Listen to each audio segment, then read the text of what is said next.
Good morning, अभिनंदन, वंदन। आज मैं आपके समक्ष हठ योग की चर्चा करने वाली हूँ, जो हमारे इस योग की महत्वपूर्ण भूमिका निभाता है। इसमें हठ योग के शुरुआत आदिकाल से ही है। जिस टाइम से हमारे भगवान शिव जी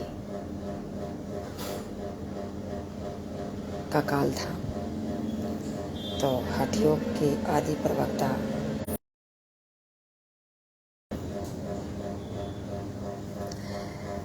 और उसका प्रचम का काल था, वो गोरखनाथ के टाइम से था। तो हठ योग की सबसे पहले मैं आपको परिभाषा देना चाहती हूँ। सूर्य नाड़ी और चंद्र नाड़ी को मिलाना ही हठ योग है। हठ योग का लक्ष्य है राजयोग की प्राप्ति। हठ योग के मार्ग से चलने से हमें यह राजयोग की प्राप्ति होती है। और वैसे देखें तो शिव जी ने पार्वती जी को अपना योग की विद्या सिखाई, और फिर मत्स्येंद्रनाथ, योगीनाथ, चरपटीनाथ, इस प्रकार से इसका योग की उन्होंने प्रचार प्रसार किया। और शिव जी ने वैसे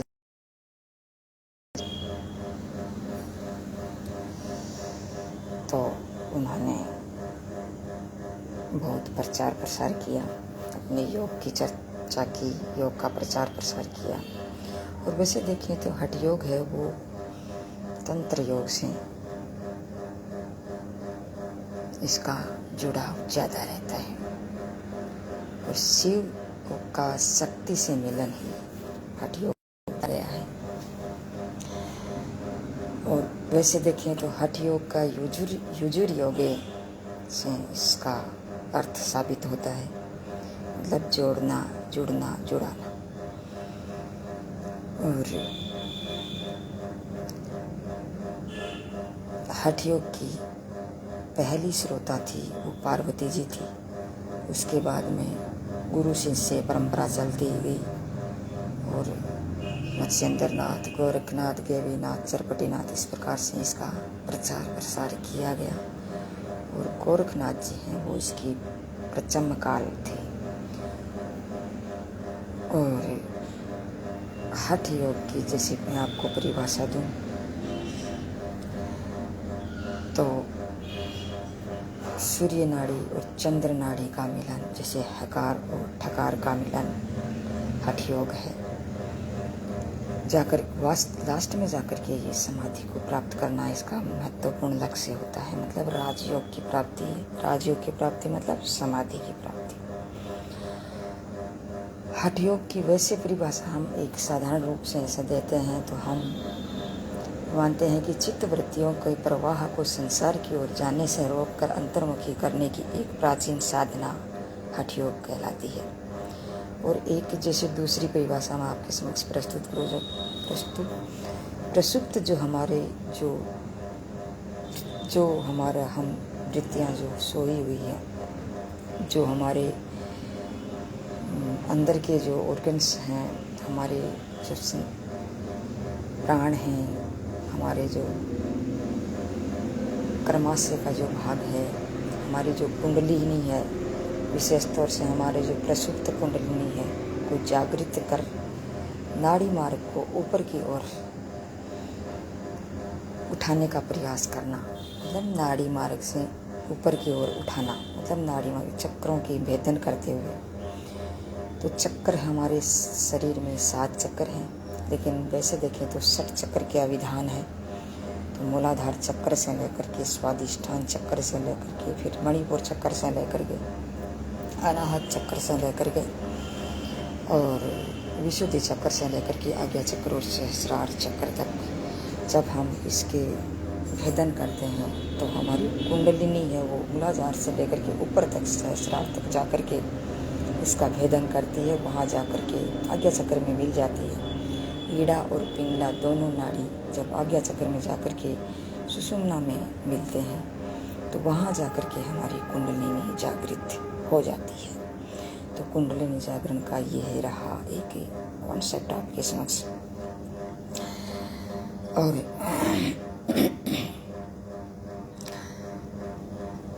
वैसे देखें तो शिव शक्ति से मिलन हठ योग है, ठकार का ठकार से मिलन हठ योग है, सूर्य और चंद्र नाड़ी का मिलन हठ योग है, आत्मा का परमात्मा से मिलन हठ योग है,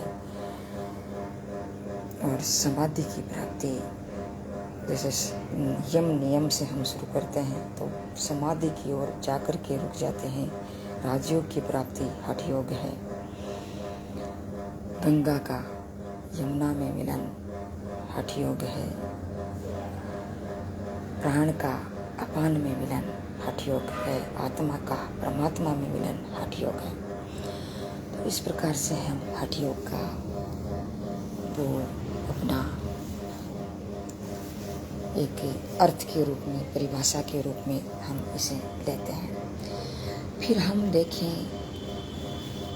ग्रंथ मैंने आपके समक्ष जैसे बता रही हूँ, हठ योग के बहुत सारे ग्रंथ हैं। तो उसमें एक तो शिव संहिता जो शिव जी ने लिखा था, सिद्ध सिद्धांत पद्धति जो गोरखनाथ जी ने लिखी थी, गोरख संहिता जो गोरखनाथ जी ने लिखी थी, गोरख सत्सप्तकम जिसने गोरखनाथ जी ने लिखी थी, घेरण संहिता जो महर्षि घेरण जी ने लिखी थी, हठ प्रदीपिका जो स्वात्माराम जी ने लिखी थी, योग बीज जो भगवान शिव ने लिखा था, हठ रत्नावली जो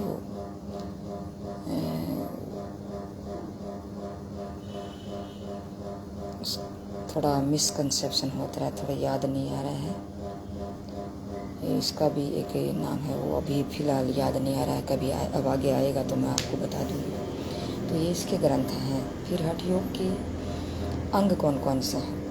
तो अंग में देखें हम षटकर्म है पहला, दूसरा है आसन, तीसरा है प्राणायाम, चौथा है मुद्रा, पांचवा है बंद, छठा है प्रत्याहार, सातवां है ध्यान, और आठवां है समाधि, और नौवां है आहार जैसे मिताहार के रूप में लेते हैं हम इसे, 10वां है नादानुसंधान। तो ये इसके अंग माने जाते हैं। तो इसके बारे में कभी जैसे मैं आपको वीडियो डालूंगी तो इसके सभी के बारे में अलग धीरे धीरे सभी के बारे में चर्चा करूंगी। अब बताऊंगी तो बहुत लंबा वीडियो हो जाएगा। फिर इसके बाद में हम देखें इसके उद्देश्य क्या है?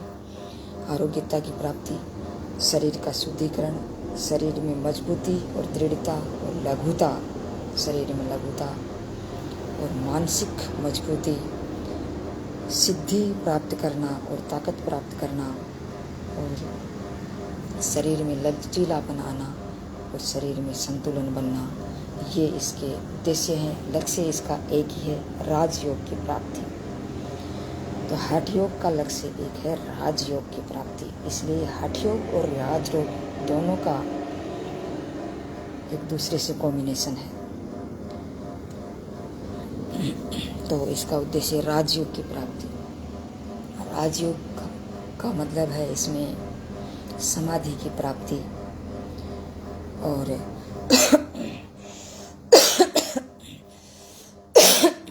इसकी 4 अवस्थाएं होती है राजयोग की। प्रथम अवस्था है प्रथम कल्पित जो सवितरक समाधि से समाधि की ओर जाना,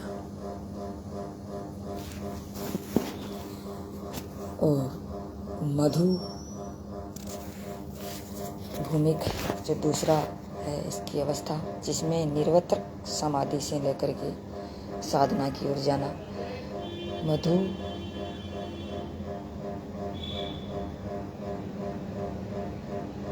प्रतीक या प्रज्ञा ज्योति है, जो मतलब क्या है कि अस्मितानुगमान जो समाधि है उससे समाधि की ओर जाना। और फिर है अतिक्रांत भावनीय, जिसमें असंप्रज्ञात समाधि की ओर जाना है। असंप्रज्ञात समाधि यानी जो हमारे विवेक ख्याति है उसको प्राप्त करने के बाद में हमें 7 प्रकार की प्रांत भूमियाँ प्राप्त होती हैं, उसको माना गया है। और प्रज्ञा ज्योति है, उसमें जैसे हम इंद्रियों को जीत लेते हैं, उसको भी माना जाता है। और इसमें 7 जो अतिक्रांत भावनी है, इसमें 7 जो सप्त भूमियाँ हैं उसको हम प्राप्त कर लेते हैं। जैसे ये शून्य अवस्था, हे शून्य अवस्था, प्राप्त शून्य अवस्था, चिकित्सा शून्य अवस्था और चित्त की कृतार्थता और गुणलीनता और आत्मस्थिति, इसमें हम पारंगतता हासिल कर लेते हैं, इसमें हम परिष्कृत हो जाते हैं, वो राजयोग है।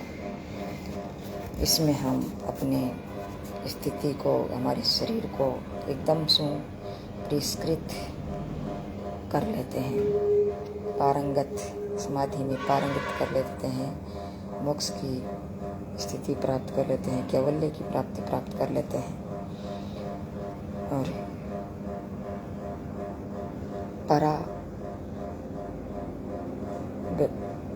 पर वैरागी की स्थिति प्राप्त कर लेते हैं। ये हमारी समाधि है। तो हम इस हठ योग को अपने विचारों में व्यक्त करने का प्रयास किया। कुछ रह गया है तो आगे कभी आपके समक्ष प्रस्तुत करूँगी, लेकिन हठ योग का विशेष तौर से हम देखें तो ये एक बहुत ही सुसंस्कृत और सुयोग हठ योग है। तो आज बस इतना ही। जय हिंद, जय भारत।